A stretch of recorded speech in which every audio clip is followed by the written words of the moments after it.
오늘 잠언 13장 말씀을 통해서 말씀을 깨닫는 지혜와 응답받는 기도의 은총이 넘치게 되시기를 축복합니다. 오늘 말씀은 잠언 13장 12절 말씀입니다. 소망이 더디 이루어지면 그것이 마음을 상하게 하거니와 소원이 이루어지는 것은 곧 생명나무니라. 소망이 더디 이루어지면 그것이 마음을 상하게 한다고 합니다. 그런데 소망이 이루어지는 것은 생명나무입니다. 생명나무란 생명을 가져오는 것, 생명이란 우리에게 있어서 가장 중요하고 절실한 것입니다.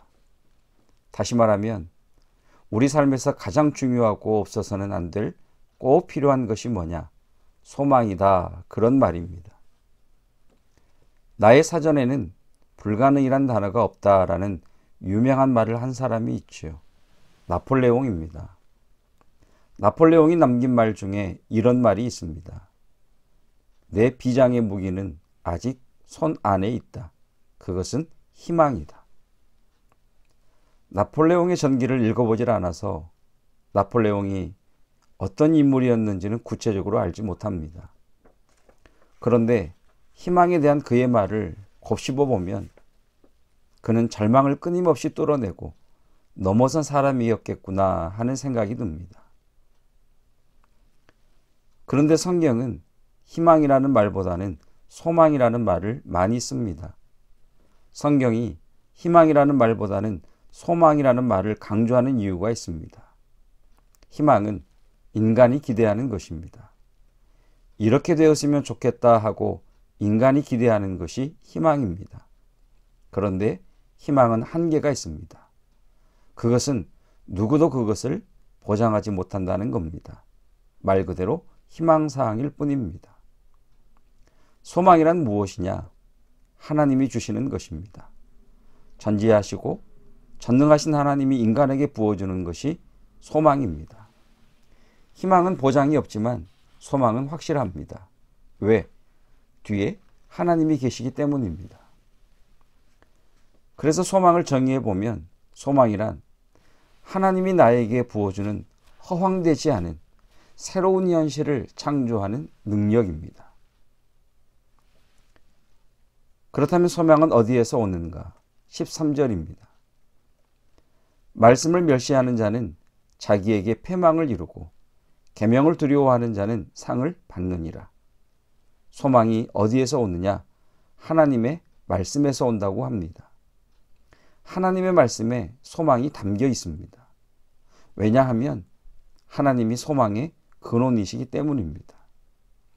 그래서 그 하나님의 말씀을 들으면 소망이 생기고 그 말씀을 멸시하면 어떻게 된다고 합니까? 패망하느니라 그랬습니다. 소망의 하나님은 우리에게 소망을 주시기 위해서 오십니다. 그런데 여러분, 하나님께서 우리에게 소망을 주시기 위해 오시는 것보다 더 중요한 것이 있습니다.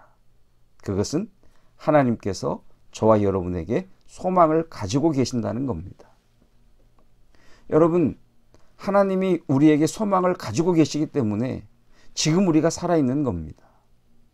살아있다는 것은 너를 향한 소망이 아직도 있다는 것이라고 성경은 분명하게 말씀합니다. 그래서 우리가 하지 말아야 할 것이 있습니다. 이젠 다 끝났어. 나는 아무런 소망도 없어라는 말과 그래서 스스로 절망하는 것입니다.